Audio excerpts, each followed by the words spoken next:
On the anniversary of his coronation that this protest broke out at his hotel. He got a sold-out ski resort in Bavaria, Germany, and he had his whole entourage at this ski resort, in addition to all the other many palaces he owns. So he was living there, and one reporter made a big deal of the fact that during COVID-19, all these places are supposed to be shut down or whatever, and he got some exemption. So they were able to make this COVID-19 link that, you know, he's there with his 20 concubines, and that, of course, went all over tabloid. There's the king during COVID-19, just hanging out with his 20. Here's concubine 19. Right. And so so that happened. So my friend, well, from my perspective, all I know is that one day on the anniversary of his coronation, which was also the anniversary of 3 assassinations, including one of my friends, and that this is not this is not a coincidence. It was a human sacrifice for his coronation. So in any case, on that day, they say, oh, the protest has broken out. What they did was they projected light messages on his on the outside of his hotel. Oh, okay, yeah. Okay, so they're standing out there and they're projecting light messages. The light message that I see, they did many light messages, but the first one that I saw, it said in Thai, Wajir Longkorn, murderous king, stop ordering the murder of dissidents. And I was just like, oh my God, I know who did that. And so I instantly, texted my friend. I said, Janya, I love you. That's Janya Yimprasur. She said, don't tell anybody. But then she came out from behind the shadows like a week later or something. And then she proceeded to stand out front on his lawn having memorial services for the assassinated people day after day after day. And then the reporters came. They started writing stories about it. The people around are like, yeah, right. He walks around without any clothes on. And they had, he got this horrible reputation as they went around interviewing the local German people there. Right, yeah. And so it became a big deal after it became news all over Germany. Finally, they brought it up in Parliament. I think the Green Party might have brought it up in Parliament in Germany or in Bavaria. It was in Bavaria's Congress or whatever. Parliament. State level. Government, yeah, right. And they asked, should he really be here? And they said he should not be ruling Thailand from Germany. And they announced that on October, and they said, and if anything illegal is going on at that hotel, there will be consequences. Oh, wow. And a week later, he had to return to Thailand for the anniversary of his father's death, and he has never been back. And it was hilarious because that was like in October that he had to go back, and during the winter. How long was he there?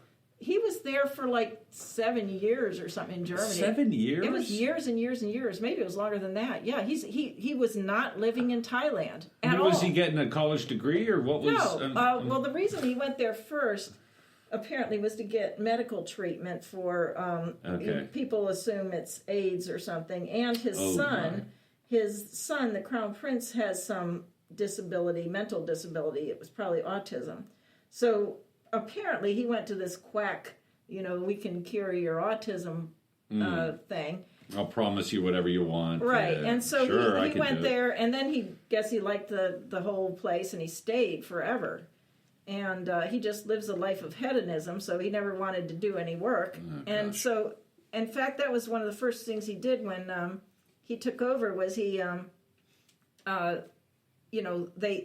junta wrote the Constitution, basically, and in the Constitution it says, within so many days of the referendum, the popular referendum, it needs to be signed by the king.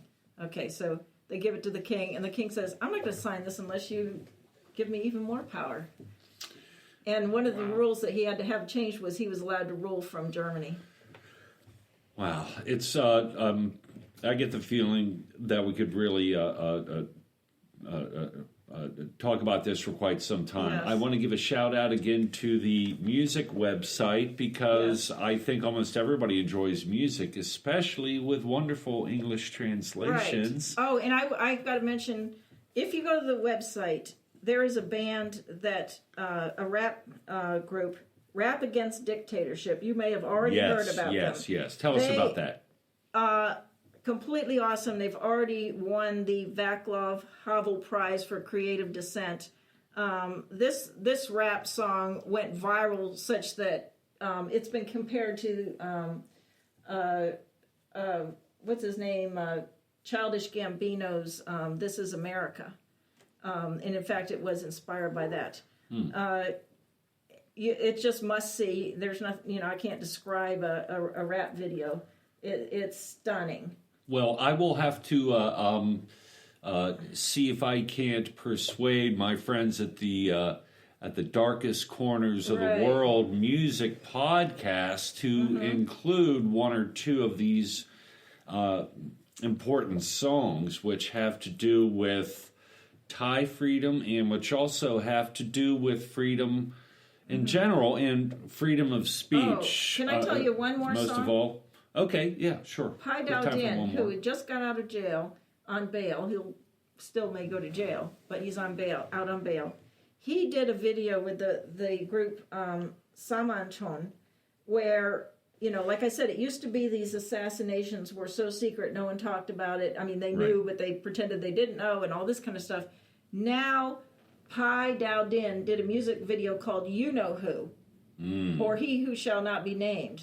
And the whole video, the visuals is of a body wrapped exactly as the two bodies that were found from those assassinations, dropped into the water. So this is just a body dropped into the water, floating around in the weeds, dropping in the water, floating around in the weeds. Really force the visuals in your mind. This isn't just some other with story you're going to scroll past. Here's a visual. And at the end of the song, every single victim with their names under it. Oh my gosh! Well, I'm really really happy. Full confession, I've known Anne for years, and I've always really admired the important work that she's done with really helping people try to restore the. I mean, it's a constant struggle for freedom, and so. Andy's Philosophy Corner has been delighted to have you as an entertaining, as an informative guest here. I really implore our listeners to please consider checking this out. These are real people under a very awful regime, and they could use your help. Right, and once again, could happen here. So there are a lot of parallels. So, maybe your main job is to look out and see what's happening in our country. Right. See, the people limiting free speech throughout history, pick any period, they've never been the good guys. Never. So, to wrap things up, thank you once again for choosing to spend your time with us here on Andy's Philosophy Corner. We're part of the Steel Plaza podcast. And if you like what you hear, we are a part of the Steel Plaza Network, where you can find this show as well as many others. Please consider donating to the show at www.paypal.me/Steel Plaza Podcast. You can donate any way you'd like and don't even need to sign up for a PayPal account. So thanks so much again for your time, and we look forward to hearing from you in future installments of Andy's Philosophy Corner.